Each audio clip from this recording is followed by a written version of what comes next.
तो नमस्कार दोस्तों, आज से हम हिस्ट्री का एक नया टॉपिक शुरू कर रहे हैं, महमूद गजनवी। ये हमारी एक सीरीज चलेगी, पूरा टॉपिक बाय टॉपिक हम कवर करेंगे। तो आज के लेक्चर में हम महमूद गजनवी के बारे में जितने भी महत्वपूर्ण क्वेश्चन हैं, जितने भी एग्ज़ाम में महत्वपूर्ण क्वेश्चन बनते हैं, उसके बारे में आज हम डिस्कस करेंगे। और आपके लिए एक ट्रिक है, तो इस वीडियो में अंत तक बने रहिएगा। हम आपके लिए एक महत्वपूर्ण ट्रिक लेकर आए हैं महमूद गजनवी के दरबारी विद्वान के लिए। तो वो ट्रिक से आप बहुत जल्द ही याद कर लेंगे महमूद गजनवी के दरबारी विद्वान कौन थे। इस वीडियो के अंत तक जरूर बने रहिएगा। तो चलिए शुरू करते हैं वीडियो।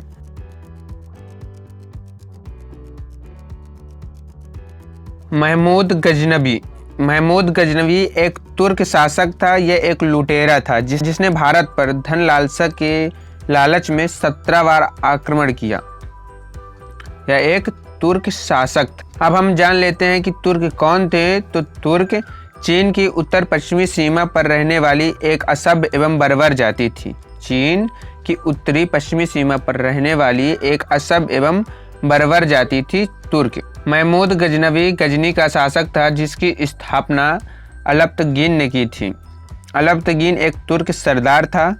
महमूद गजनवी गजनी का शासक था या तुर्क शासक था। गजनी एक स्वतंत्र राज्य कैसे बना? तो अलप्तगीन एक तुर्क सरदार था जिसने गजनी की स्थापना की। अलप्तगीन का पुत्र कौन था? प्रीतगीन।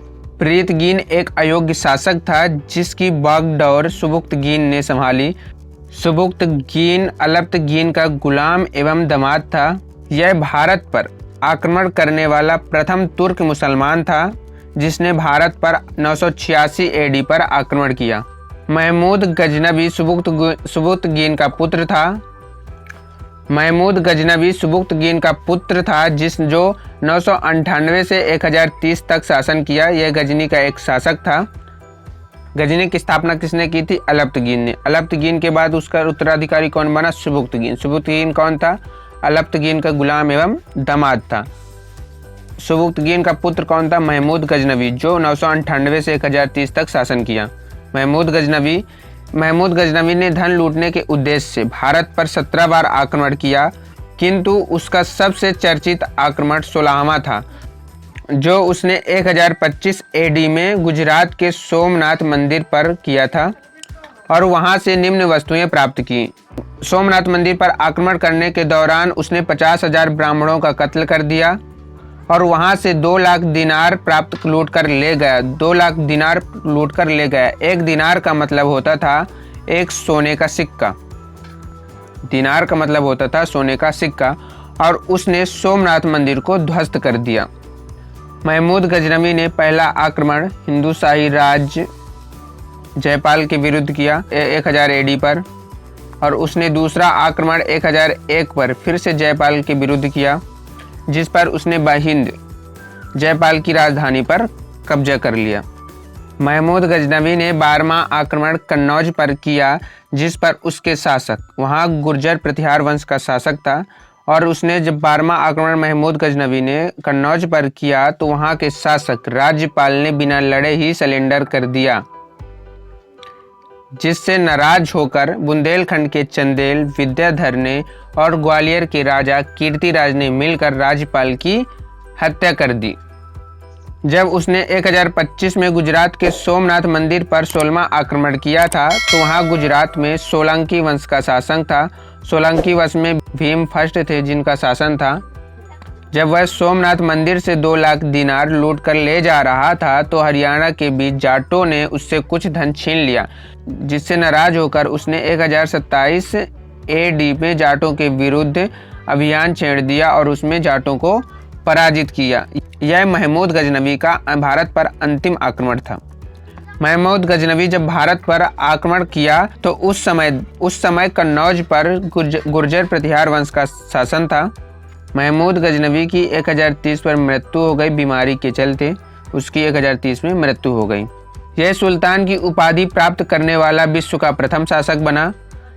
यह प्रथम शासक था जिसने सुल्तान की उपाधि धारण की और भारत पर आक्रमण करने के दौरान अपना नाम बुद्ध सिकन अर्थात मूर्तियों को तोड़ने वाला रखा और जिहाद का नारा दिया। सर्वप्रथम जिहाद का नारा दिया और अपना नाम बुद्ध शिकन मूर्तियां तोड़ने वाला रखा भारत पर आक्रमण करने के दौरान।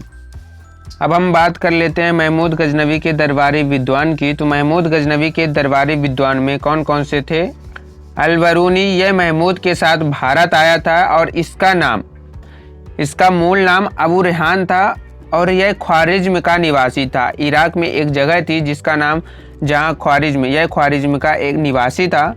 महमूद के दरबार में ज्योतिषी के पद पर था। अल-बरूनी महमूद के दरबार में ज्योतिषी के पद पर था। इसने एक किताब की रचना की, उस किताब का नाम था किताब-उल-हिंद।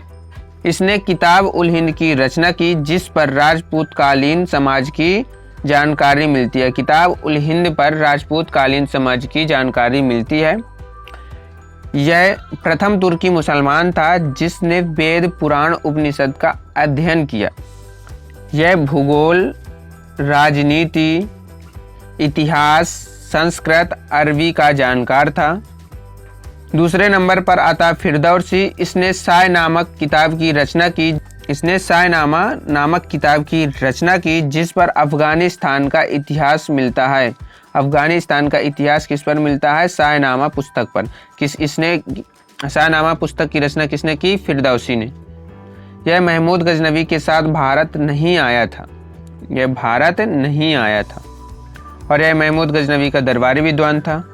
अब हम बात कर लेते हैं उतवी की। तो यह महमूद का दरबारी इतिहासकार था। इसने किताब-उल-यामनी की रचना की। किताब-उल-यामनी की रचना यामनी महमूद गजनवी का कुल का नाम था।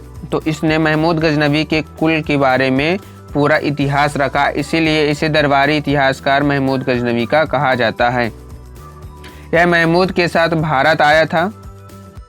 बैहाकी, इसने तारीख-ए-सुबुक्तगीन की रचना की। सुबुक्तगीन महमूद गजनवी का पिता था और इसने बैहाकी ने तारीख-ए-सुबुक्तगीन की रचना की। बैहाकी महमूद गजनवी का दरबारी विद्वान था और महमूद के साथ भारत आया था। फारूकी, तो यह महमूद का दरबारी विद्वान था और महमूद के साथ भारत की यात्रा की थी। तो भारत की यात्रा किसने की? इसने सुबुक्तगीन की रचना की और फारूकी ने महमूद के साथ भारत की यात्रा की। अब हम बढ़ लेते हैं महमूद गजनवी के दरबारी विद्वान के ट्रिक की तरफ। तो इसकी ट्रिक है फूफा बैहाकी।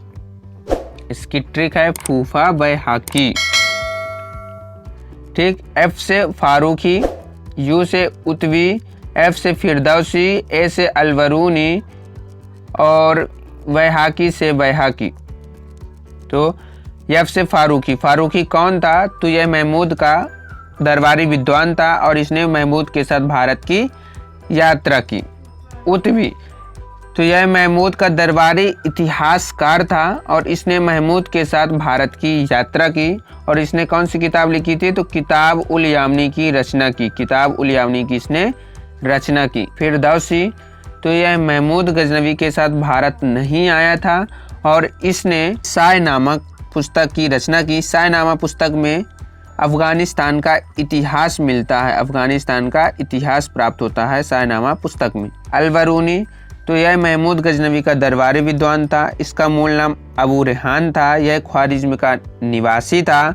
यह भूगोल, राजनीति, इतिहास और संस्कृत, अरबी का जानकार था। यह महमूद गजनवी के दरबार में खगोल शास्त्री के पद पर था और इसने किताब-उल-हिंद की रचना की। बैहाकी, तो यह महमूद गजनवी के साथ भारत आया था और इसने तारीख-ए-सुबुक्तगीन की रचना की और यह महमूद गजनवी का दरबारी विद्वान था।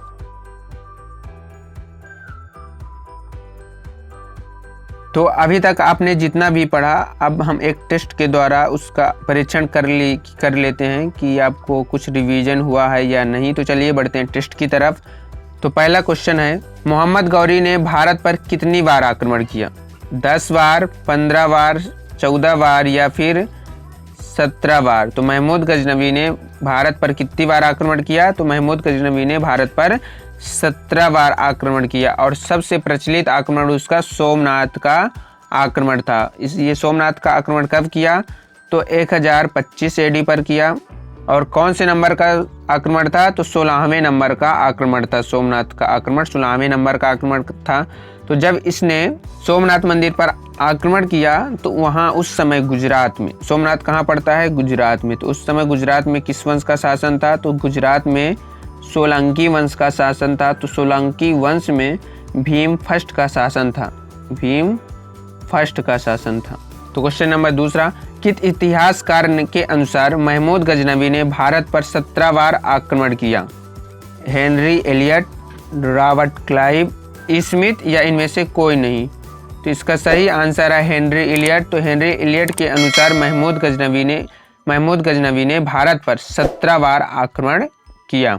महमूद गजनवी का भारत पर सबसे चर्चित आक्रमण कौन सा था? सोमनाथ मंदिर पर, बुंदेलखंड के चंदेल पर, जाटों के विरुद्ध या फिर जयपाल के विरुद्ध? तो इसका सही आंसर है महमूद गजनवी का भारत पर सबसे चर्चित आक्रमण सोमनाथ मंदिर पर था, जो 1025 में किया था। सोमनाथ मंदिर गुजरात में पड़ता है। यहाँ से वह 2 लाख दिनार लूट कर ले गया था। 1 दिनार का मतलब होता है 1 सोने का सिक्का। महमूद गजनवी को भारत पर किसने हराया था? ढंगदेव ने, विद्याधर ने, गंगदेव ने या इनमें से कोई नहीं? तो इसका जो सही आंसर है उसको विद्याधर ने हराया था। तो महमूद गजनवी ने भारत पर जब आक्रमण किया तो कौन से नंबर पर आक्रमण किया? तो 14वें नंबर पर से संधि कर ली और उसे जाने दिया। इसके उपलक्ष्य पर उन्होंने कंदरिया महादेव मंदिर का निर्माण करवाया खजुराहो में। जीत के उपलक्ष्य पर, महमूद गजनवी के जीत के उपलक्ष्य में 14वां आक्रमण कब हुआ था? तो 1022 AD पर। तो महमूद गजनवी ने विद्याधर पर 2 बार आक्रमण किया, एक 1019 से 1020 तक और 1022 पर एक दूसरा। ये 13वें नंबर का आक्रमण था और ये 14वें नंबर का आक्रमण था। तो विद्याधर कौन थे? तो विद्याधर बुंदेलखंड के चंदेल वंश के शासक थे और ये धंगदेव के पौत्र थे। महमूद गजनवी के कुल का नाम क्या था? यामनी, सतवनी, याकूत या इनमें से कोई नहीं? तो महमूद गजनवी के कुल का नाम था यामनी। यामनी कुल का नाम था। तो इनके, यदि आपको ये वीडियो पसंद आया हो तो वीडियो को लाइक कीजिएगा। यदि आप चैनल पर नए हैं तो चैनल को सब्सक्राइब कीजिएगा और हमें कमेंट करके बताइएगा कि आपके 5 में से कितने क्वेश्चन सही हुए हैं और ये वीडियो आपके काम का है या नहीं था। तो चलिए मिलते हैं नेक्स्ट वीडियो पर। तब तक के लिए जय हिंद, जय भारत।